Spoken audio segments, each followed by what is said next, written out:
What's up, guys? It's me, Jimmy, a geek. So here is the Nalgene bottle made in USA.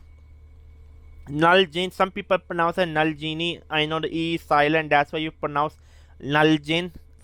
Please correct me in the comment section how to pronounce. Yeah.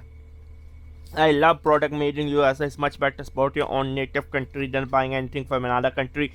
Made in USA. I mean, I don't understand why. Like, one of the biggest company, Motorola, was a USA company. Google, a USA company, literally destroy Motorola and sell to a Chinese company.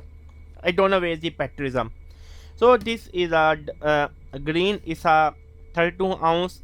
Technically it's somewhere around 1 liter, but here they put it like 900 millimeter.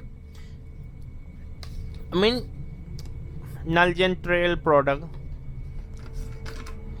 Okay, basically let me show you for comparison. These two bottles are basically the same overall. Yeah, these are the same bottle overall, as you can see by yourself. I mean, I'm sorry, I'm just having like a headache. These both are same in the capacity. Both of them are 32 ounce. This one seems more compact, the military style canteen. This one a little bit like, I personally prefer this design over this one, as you can see. So yeah, overall the quality is quite good. It was me, G Magic. Subscribe and bye.